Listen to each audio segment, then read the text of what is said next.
de la fraternité, et en l'occurrence, l'idée de la fraternité qui fait son chemin, c'est l'idée du revenu universel. Les Suisses, justement, vont voter sur le sujet dans les 2 ans. Regardez.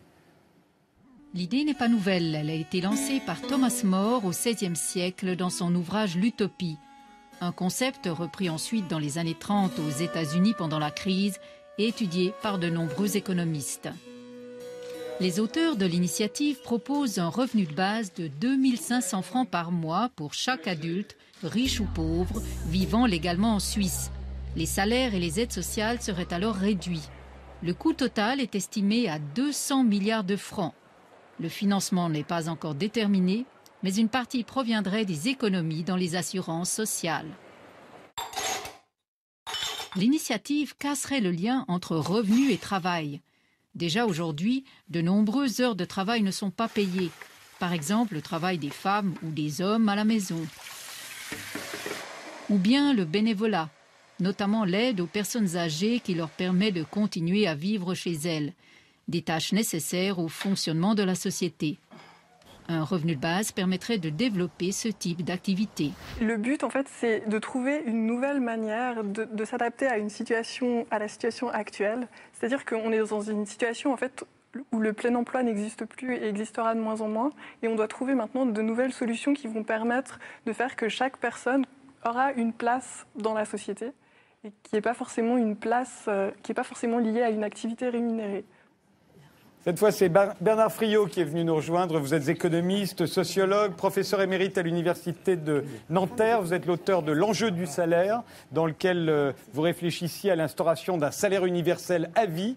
Et vous faites partie des nombreux auteurs qui s'expriment dans le dernier numéro de la revue Mouvement sur le thème « Un revenu pour exister ». L'idée, effectivement, comme c'était dit dans ce reportage suisse, c'est de détacher le revenu du travail. C'est-à-dire que, je crois que c'est vous qui donnez l'exemple d'ailleurs, on peut faire du café à ses amis ou faire du café et être payé pour faire du café quand on travaille dans un café. Ça n'est pas la même chose. L'idée là, et elle est vieille, ce serait que tout le monde, de sa naissance à sa mort, touche un revenu auquel s'ajouteraient éventuellement les revenus du travail. Mais de toute façon, on serait certain d'avoir, alors justement, pour parer à la pauvreté, pour parer au dénuement, d'avoir tous un salaire, quoi qu'il arrive. Les étudiants, les gens qui ne travaillent pas, et même les mineurs, même si ce salaire était un peu plus bas. C'est ça, Bernard Friot ? Je ne pense pas, non. Parce que détacher le revenu du travail n'a pas de sens, d'accord, puisque le travail est le seul producteur de richesse, le seul producteur de valeur économique. Et donc, il y a forcément un lien entre le travail et le salaire. Alors, je me suis mal exprimé. À partir du moment où on fait de la redistribution, vous êtes bien d'accord avec moi qu'on peut toucher de l'argent, un revenu qui est détaché du travail. Qui est détaché de l'emploi. Et c'est ça qui est très important. Alors, excusez-moi, voilà, c'est ça que j'aurais dû dire. Parce que ce n'est pas du tout la même chose. C'est pas du tout la même chose. Le problème aujourd'hui du salaire, c'est qu'il est lié à l'emploi pour beaucoup de la population. Et si vous liez le salaire à l'emploi, alors c'est le chantage à l'emploi en permanence. On le connaît bien aujourd'hui. Monsieur Rouard prétend que Arnaud fait vivre des tas de gens, alors que c'est ces tas de gens qui le font vivre lui, et comment, hein. Et le luxe français existe malgré lui, pas grâce à lui, bien sûr. Hein. Et on peut en dire autant de Pinault, on peut en dire autant de Mittal. J'étais à Liège récemment.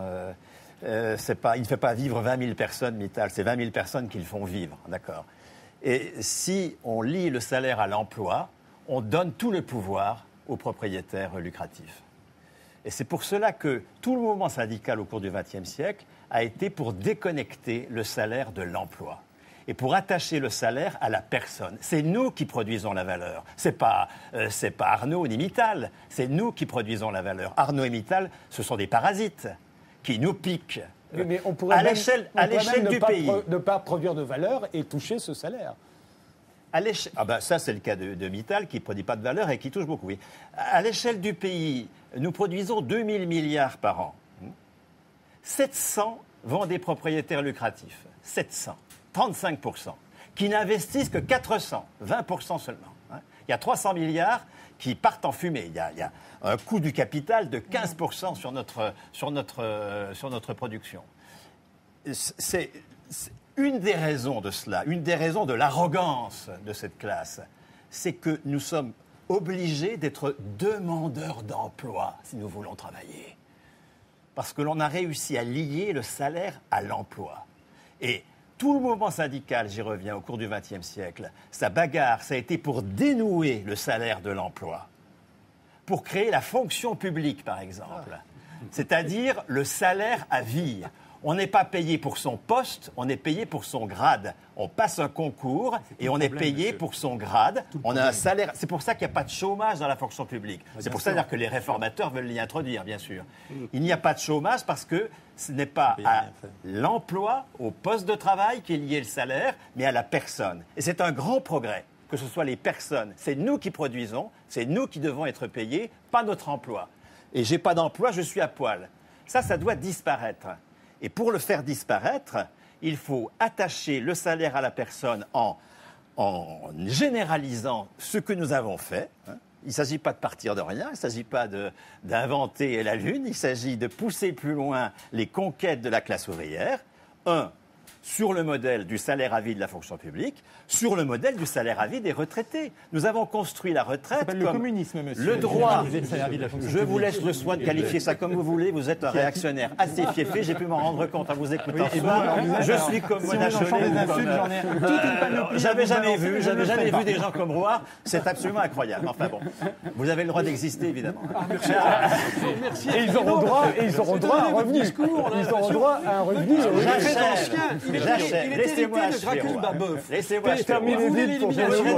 L'élimination. Que si nous voulons la mort de ce pays, que chacun puisse être titulaire de son salaire, ce qui est un gros progrès, sur le modèle, en généralisant la situation des retraités, en généralisant la situation des fonctionnaires, non pas pour que tout le monde travaille pour l'État, c'est absurde, je suis pour un dépérissement de l'État. Peut-être que le Ménicier va être d'accord avec moi, du coup, c'est réactionnaire lui aussi. Mais pour que, comme les fonctionnaires, nous soyons tous payés pour ce que nous sommes, pas pour l'emploi dont nous sommes des quémandaires auprès de parasites. Qui décidera mais ce que pour vous êtes. que ce soit possible, il y a une deuxième condition. Sinon, on aura des salaires, mais pourquoi faire ? Il faut que nous maîtrisions l'investissement. Et pour maîtriser l'investissement, il faut que nous soyons copropriétaires de nos lieux de travail. La propriété est la condition de la responsabilité. Il faut en finir avec la propriété lucrative. Nous devons être copropriétaires d'usage de nos lieux de travail. Ce n'est pas du tout le cas en Suisse. En Suisse, ils proposent un salaire minimum. Mona Chollet, puisque vous avez signé le sujet dans le monde diplomatique, ça n'implique pas le communisme pour vous Non, c'est-à-dire que, en fait, je trouve la proposition de Bernard Friot très intéressante aussi. Il y a évidemment, mais c'est pas la proposition qui fait l'objet de l'initiative en Suisse, ni de l'initiative européenne qui a été lancée aussi il y a quelques mois. Je signale que c'est bien une initiative européenne. L'Union européenne n'est pas un grand parangon de la démocratie, que je sache. Donc méfions-nous d'une proposition de l'Union européenne. J'ai d'ailleurs été surpris, je dois dire, que le monde diplomatique sacrifie à cette affaire en faisant un dossier assez, comment dire, assez dans l'air du temps. Vous allez être issu du parti. Alors, Mona ? Non, en fait, juste pour développer un peu le revenu dont moi j'ai traité et qui fait l'objet des initiatives, c'est pas un renversement du système, c'est l'introduction du revenu garanti dans le système existant. C'est-à-dire que tout le monde touche un revenu fixe qui permet de vivre décemment, en plus, et qui peut cumuler éventuellement avec les revenus d'un travail si par ailleurs, dans le système existant, si par ailleurs il veut gagner un peu plus d'argent, ce qui sera probablement le cas d'un grand nombre de gens. Voire beaucoup plus d'argent. Voire beaucoup plus d'argent. Mais au moins, il existe ce choix. C'est-à-dire que chacun peut se poser la question, se dire, qu'est-ce que j'ai envie de faire de ma vie exactement ? Est-ce que j'ai envie d'avoir du temps à consacrer aux autres, à des occupations qui m'intéressent, quitte à avoir un niveau de consommation tout à fait modeste, mais après tout, c'est une contrepartie qui n'est pas forcément très dure à accepter. Ou alors, est-ce que je préfère cumuler ce revenu avec un emploi normal et voilà. Une idée qui est dans l'air du temps, d'ailleurs dans le dossier du monde diplomatique, on s'aperçoit qu'il commence à y avoir des expériences un peu partout dans le monde, sur tous les continents, des expériences très différentes. Martin Hirsch. Moi, je ne suis pas du tout convaincu par le concept de revenu universel. Quel que soit son nom, allocation, je ne dis pas que si je débarquais salaire, dans une île où il n'y a jamais rien eu, où il n'y a jamais eu des tas d'impôts, de trucs, etc., je me dirais peut-être que ça serait sympathique de commencer par ça. Mais penser qu'on va passer au revenu universel... Regardez, on a vu, c'est déjà compliqué de piquer 1 milliard dans les 700 milliards de prestations sociales et de les transformer, de les porter de l'un à l'autre. Donc, ça me paraît tellement inconcevable que ça existe que ça me paraît tout à fait quelque chose qui fait diversion. Et d'ailleurs, Christine Boutin n'arrivait jamais à me convaincre. Elle voulait absolument, c'était une fanatique du revenu universel. Et j'avoue que ça me laissait un peu méfiant. Mais le revenu universel, c'est le contraire du salaire universel. Parce qu'un revenu, c'est un pouvoir d'achat. Alors qu'un salaire, c'est la reconnaissance de notre qualification. Nous sommes les producteurs, nous sommes payés. Le deuxième argument pour moi, c'est que ça n'est pas un moyen de lutter contre la pauvreté. Pour moi, sortir de la pauvreté, c'est que chacun puisse avoir une place utile dans la société qui lui permette d'avoir des moyens convenables d'existence. Donc un emploi.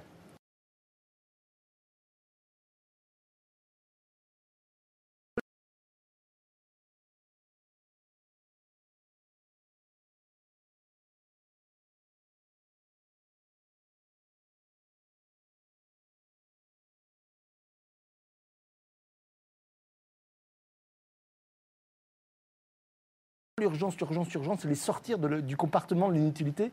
Et ma vision, mais un peu de principe de la société, c'est une vision dans laquelle on redonne un rôle utile. Attendez, excusez-moi, et je pense que je comprends pas, ça nous écarte de même ça. qu'on donne aux gens le droit de vote, quel qu'il soit, quelle soit leur origine, leur couleur, etc. C'est ça la Constitution. Pourquoi ne pas leur donner un minimum garanti de la naissance à la mort qui leur permette de vivre. Non, juste pour qu'on comprenne bien, vivre décemment. Il y a des revenus minimums. Mais mettons qu'on dise à tout le monde, vous avez le revenu minimum, mais puis du coup, vous n'avez plus besoin de travailler, etc. Mais les gens déprimeraient, la société serait... Alors, le droit de vote, c'est la différence. C'est aussi... Si vous êtes plus, vous êtes utile par les livres que vous faites, si on vous disait non, le droit de vote, il nous pose comme des citoyens. Il nous pose comme participants à la délibération. Le revenu universel, il nous pose comme ayant des droits. Nous sommes des êtres de besoin qui avons droit à du pouvoir d'achat. Et on a le droit de le jouer un salaire rôle. universel, c'est tout à fait autre chose. C'est comme le suffrage universel. Nous sommes les seuls producteurs de la richesse. Il n'y a que les travailleurs qui produisent de la richesse. Nous devons avoir un droit politique au salaire, le salaire comme lié à la personne.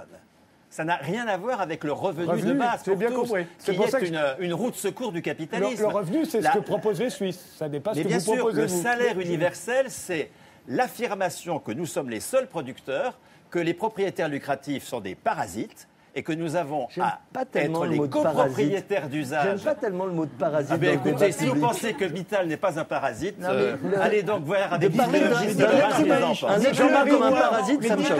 Jean-Marie Roy, la social-démocratie, dites-le que Vital n'est pas un parasite. Monsieur qui m'a mis en cause. J'aime pas le mot parasite. Ne sommez pas de dire ce que j'ai en train de dire. Je suis en train de le dire. Ne parlez pas tous en même temps. L'exemple de quelqu'un de très intelligent, mais qui pense d'une manière extraordinairement fausse. Et quand vous avez mis en cause ce que j'ai dit sur Bernard Arnault, mais c'est que vous mettez en cause tous les gens qui ont créé des entreprises, tous les grands entrepreneurs. La France est constituée par quoi? Elle est constituée par qui? Elle est constituée par tous les grands entrepreneurs. Tout ce qui a constitué la richesse et même la civilisation de Louis Renault, de l'automobile, de l'aviation. Ce sont de grands inventeurs et des gens de grands industriels. La SNCF n'a pas de grands entrepreneurs, elle fonctionne beaucoup mieux que des tas d'entreprises comme Arnault. Vous arriveriez, regardez, EDF n'avait pas d'entrepreneurs, elle fonctionnait beaucoup mieux quand elle n'en avait pas que depuis qu'elle a des prétendus entrepreneurs, parce qu'au fond, etc. C'est un Ce que vous dites est une énorme bêtise, tout simplement. Vous parlez ensemble. C'est un égalitarisme fou, un égalitarisme délirant, et qui fait que vous prenez tout le monde pour des réactionnaires. Les gens qui ont du bon sens sont des réactionnaires. Vous l'êtes, ça me paraît absolument évident. Mais c'est évident. Pour vous, vous écoutez plus de 5 minutes. Parce que vous êtes dans votre folie, vous êtes dans votre bulle, dans votre schizophrénie. Vous le voyez même. Même Martin Hirsch, avec pourtant je suis. Avec lequel je ne suis pourtant. J'ai des accords. Je reconnais. Mais qui ne peut pas être d'accord avec Martin Hirsch? Il est au moins, il a du bon sens. Vous n'avez aucun bon sens. Vous êtes dans votre folie. Restez dans votre folie, mais ne traitez pas tout le monde de réactionnaire. Alors, Léonie Simaga, alors vous avez bien vu qu'il y a le salaire universel, il y a le revenu universel, ce que proposent les Suisses, qui ne nécessite pas forcément de nationaliser toutes les entreprises. Mais je rebondis sur ce que vous dites quand vous dites que c'est une folie. C'est vrai que, c'est tellement loin, c'est tellement utopique qu'on pense que ce soit l'enfer ou le paradis. C'est effectivement tellement loin que ce soit l'enfer ou le paradis, c'est tellement Ça a déjà loin été expérimenté, on l'a vu que c'était l'enfer. Je Merde. peux finir. On l'a vu pendant un siècle. Oui, mais là où on est Vous avez aussi, besoin c'est de quoi pour l'enfer. voir que Mais ce que là vous où on proposez, est c'est de la aussi, c'est dictature. l'enfer. Et on le Laissez voit. parler Léonie Sibagaf. Oui, hein. pardon. C'est dès qu'elle aucune ouvre la autorité bouche, auprès de elle, ce que vous parlez. Oui, pardon, oui, pardon. j'ai aucune autorité. Mais au moins, je pense que cette pensée, cette pensée a la vertu de l'espoir, de la direction et d'ouvrir des portes. C'est-à-dire, effectivement, on vous a coupé à un moment, je pense, important quand vous disiez ça existe déjà, le revenu à vie. Par exemple, c'est le principe de la retraite. Effectivement, quand on considère qu'une personne travaille et puis au moment où elle cesse de travailler, elle continue à percevoir de l'argent jusqu'à ce qu'elle meure, c'est bien donc un revenu universel. Et ça, on le trouve normal et on se bat tous, à peu près tous, pour le maintenir. Alors après, l'idée que ce serait exponentiel, enfin que ce serait... Non, à vie. Ça daterait de beaucoup plus tôt que la retraite. Voilà, que ce serait... Oui, mais je voudrais vous reprendre sur ce point. Les retraités, ils n'ont pas un revenu. Ce que nous avons construit comme retraite, c'est un salaire continué. Nous revendiquons 75% du brut à 55 ans. J'espère qu'on va revenir à cette revendication ancienne de 55 ans. C'est-à-dire le droit à une seconde carrière. À 55 ans, on n'est pas en retraite pour ne rien faire. La retraite, ce n'est pas le droit au loisir. C'est le droit à enfin pouvoir travailler sans employeur et sans actionnaire. Et quand on interroge les retraités qui ont une pension proche de leur salaire, on a toujours la même réponse. Je n'ai jamais autant travaillé, je n'ai jamais été aussi heureux de travailler. Et quand on leur demande pourquoi, mais parce que ça tombe tous les mois. Parce que c'est un salaire à vie et qu'ils n'ont plus besoin de passer par le chantage à l'emploi, ils n'ont plus besoin de mettre en valeur le patrimoine indécent d'un actionnaire pour pouvoir travailler. Enfin, les retraités travaillent. Et ils produisent la valeur économique. Je suis de moins en moins pour le revenu universel. Non, ça, c'est le salaire. Ça, c'est le salaire universel. Voilà. C'est celui d'Henri Friot qui veut dire... Ça veut dire que... Friot, les deux. C'est celui d'Henri Friot, je vous le dirai si je me trompe. Mais en gros, nous serait versé par un centre de sécurité sociale. Et ce serait vrai pour tous les travailleurs, que ce soit le patron de l'entreprise ou les... C'est déjà le cas, mais c'est déjà le cas en santé. C'est déjà le cas en santé et en vieillesse. Dans le cas de... Non, ça, je m'en suis aperçu. Dans le cas du revenu universel, c'est simplement que ça remplacerait toutes les formes d'allocation. Il n'y aurait plus de cotisation chômage, enfin, il n'y aura plus d'allocation chômage, il n'y aurait plus tout ça, il y aurait le revenu. Et ce qu'il faut voir, c'est le déjà là. C'est-à-dire que sur 100% d'un salaire aujourd'hui, il y a 45% de cotisation sociale. Si je touche 2 000 euros par mois, il y a 1 700 euros de cotisation. Et c'est heureusement qu'il y a cette mutualisation du salaire, que ce n'est pas mon employeur qui... selon la proposition qui nous file les 5% pour qu'on aille acheter nos couches-culottes, enfin je ne sais pas quoi. C'est horrible de donner l'argent aux gens. Heureusement que ce n'est pas mon employeur qui paye mon opération du cœur. Il cotise et c'est la mutualisation des valeurs ajoutées dans une caisse maladie qui m'assure la couverture. Heureusement que ce n'est pas mon employeur qui paye ma retraite, il a peut-être disparu. Il cotise et c'est la mutualisation des valeurs ajoutées à l'échelle du pays qui garantit la vieillesse. Pareil pour le salaire direct. Il s'agit d'aller plus loin à partir du déjà là, d'être fidèle au Conseil national de la résistance, d'être fidèle à ceux qui ont inventé ce système formidable et de les honorer en faisant pareil, c'est-à-dire 100% du salaire mutualisé. Ce n'est pas l'entreprise qui paye les salaires directs, l'entreprise cotise au prorata de sa valeur ajoutée.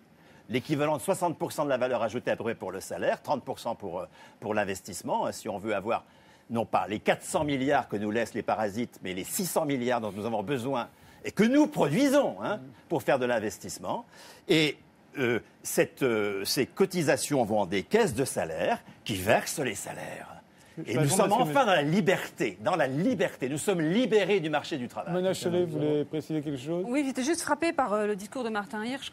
Je crois que vraiment ce dont on crève, au contraire, c'est la confusion permanente entre l'emploi, avoir un emploi et être utile à la société. Parce qu'aujourd'hui, on sait très bien que c'est plus vrai. C'est-à-dire qu'il y a énormément de gens qui occupent un emploi. Non, vous disiez qu'il fallait trouver à chacun un emploi pour qu'ils se sentent tout ça. Dans la société. Et de fait, quand on, typiquement, le RSA, c'est ça. C'est-à-dire qu'en gros, on subventionne des emplois pour le profit d'un patron. L'utilité à la société et l'épanouissement de la personne qui travaille, c'est pas tellement, c'est pas une grande réussite de ce côté-là, quoi. Donc vous avez à la fois des gens, vous pouvez avoir des gens qui ont un emploi qui sont tout à fait nuisibles